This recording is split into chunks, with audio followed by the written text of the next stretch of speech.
का मौका दिया।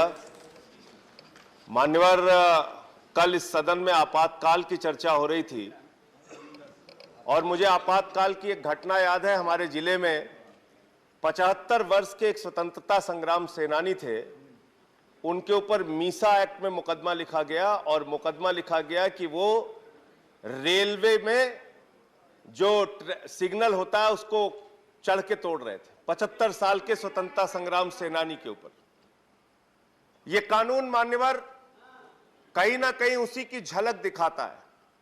आप इस देश में फिर से एक बार आपातकाल लाना चाहते हैं, तानाशाही की व्यवस्था लाना चाहते हैं और एफआईआर की बात आप कर रहे हैं। मान्यवर, इन लोगों ने कैसे कैसे लोगों पे एफआईआर की। राजदीप सरदेसाई एक वरिष्ठ पत्रकार है मान्यवर, उन पे एफआईआर कर दी। बिल पर अच्छा श्याम मीरा सिंह एक पत्रकार है मान्यवर, उन पे एफआईआर कर दी। कृपया बिल पर बोले। बिल पर मैं कानून के दुरुपयोग पे बोल रहा हूं सर। त्रिपुरा में जांच करने के लिए, घटनाओं की जांच करने के लिए वकील गए मान्यवर, उन पे इन लोगों ने एफआईआर कर दी, यूएपीए लगा दिया।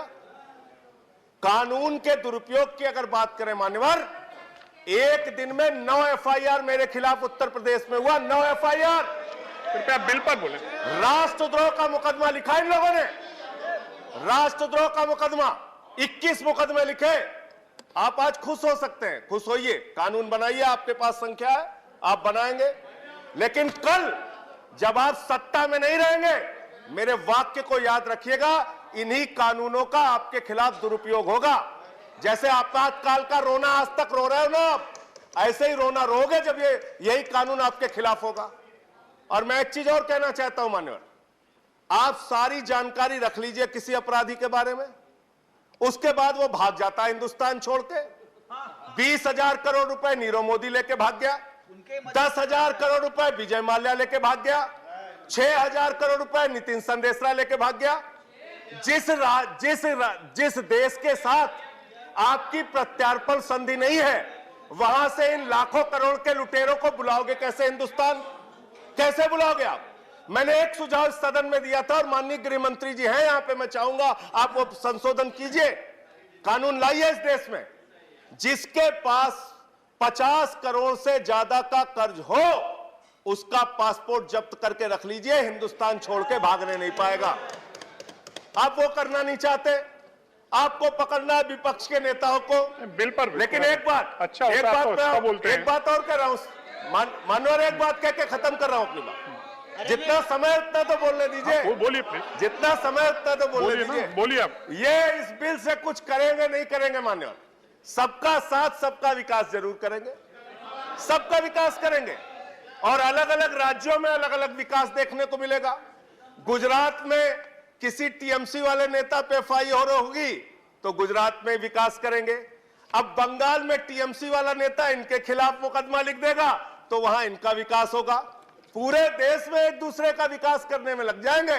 और शिवसेना वाले हमारे संजय रावत भाई बैठे हैं, ये अगर विकास करने में लग गए तो बड़ी मुश्किल हो जाएगी। महाराष्ट्र रोज रोज जाना पड़ेगा आप लोगों को, रोज जाना पड़ेगा।